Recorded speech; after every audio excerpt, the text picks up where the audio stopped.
사람의 환경이나 또 유전적인 거에 따라서 체질에 약간 변화가 올 수 있습니다. 물론 이제 저에게 오시면 정확한 체질을 구분을 해드리도록 하겠습니다.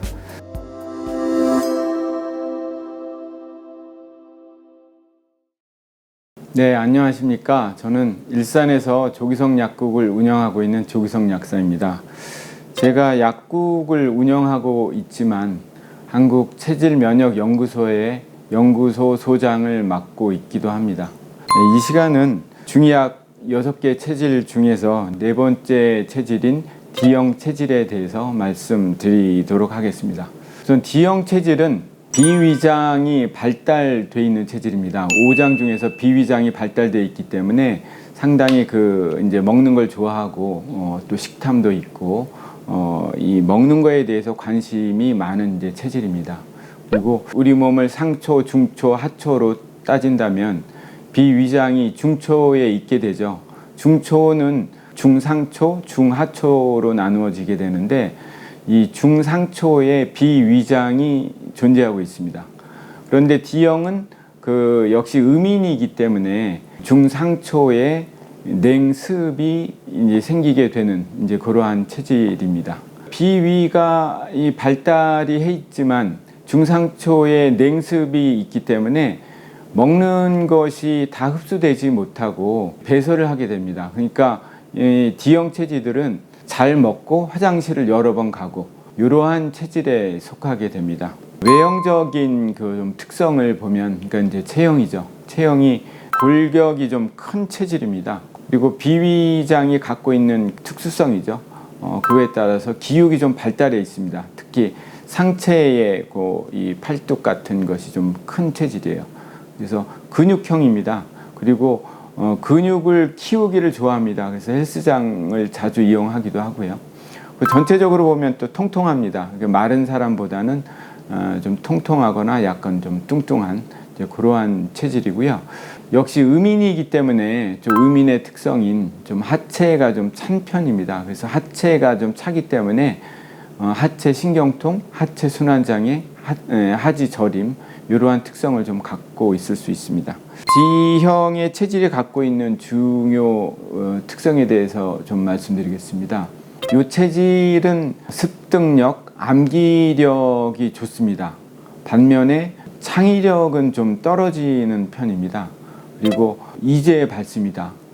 이재에 밝다는 얘기는 금전적인 거에 대해서는 좀 꼼꼼하고 세밀하고 이러한 성향을 띠고 있을 수 있습니다.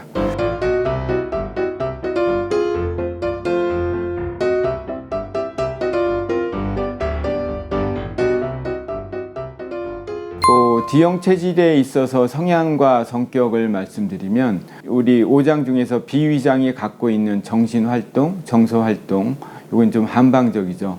여기에 바탕에 따라서 성향과 성격이 정해진다고 볼 수 있습니다.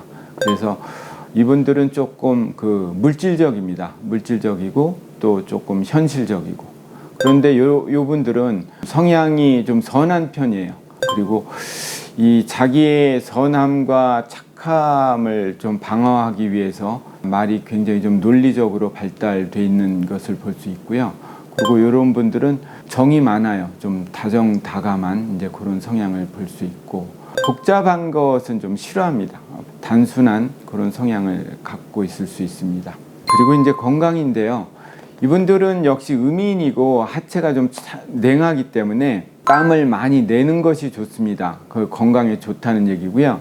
처음에 말씀드렸다시피 약간 통통한 체질이기 때문에 이 체질이 마르게 되면 좀 식욕이 떨어지고 전체적인 대사가 무너지게 됩니다. 그래서 조금 예민해지고 두통이나 불면 등에 좀 노출이 될 수 있고요. 이제 바꾸어 얘기하면 이분들이 어떤 질환이 생기기 시작을 하면 식욕이 떨어집니다. 그래서 식욕이 떨어지면 아프는구나 이렇게 생각하셔도 괜찮을 것 같습니다. 그리고 다음은 이제 운동인데요. 이분들이 몸에 순환이 안 되기 때문에 몸에 독소와 노폐물이 많이 쌓입니다. 그래서 이 땀나는 운동을 많이 하는 것이 좋습니다. 특히 이제 순환 운동, 혈액 순환에 좋은 운동을 많이 하는 게 좋고요. 다음은 음식인데요. 음식은 D형의 체질이 음인이기 때문에 역시 그 온열성의 음식을 드시는 게 좋고요. 활동을 또 많이 하기 때문에 육류나 모든 것들이 뭐 좋다고 볼 수 있는데, 육류 중에서는 돼지고기가 좀 냉성 음식이기 때문에 좀 피하는 게 좋을 것 같고요. 온열성 음식이나 냉성 음식에 대해서는 제가 다른 편에서 소개해 드리고 있습니다. 그리고 이 D형 체질은 음인이기 때문에 냉성 음식은 좀 피하는 게 좋을 것 같고요. 특히 뭐 찬물이나 보리, 메밀, 또 돼지고기 이런 것들은 좀 피하는 게 좋을 것 같습니다. 네, 이상까지 뭐 D형 체질에 대해서 말씀드렸는데요. 제가 지금까지 말씀드리는 것들은 어떤 그 특성적인 걸 말씀드렸지만, 사람의 환경이나 또 유전적인 거에 따라서 체질에 약간 변화가 올 수 있습니다. 분명히 D형 체질임에도 불구하고 다른 형태의 그 성향이나 특성이 나타날 수 있습니다. 물론 이제 저에게 오시면 정확한 체질을 구분을 해드리도록 하겠습니다. 다음 편에서는 E형 체질에 대해서 다음 편에 말씀드리도록 하겠습니다. 네, 끝까지 들어주셔서 감사드립니다.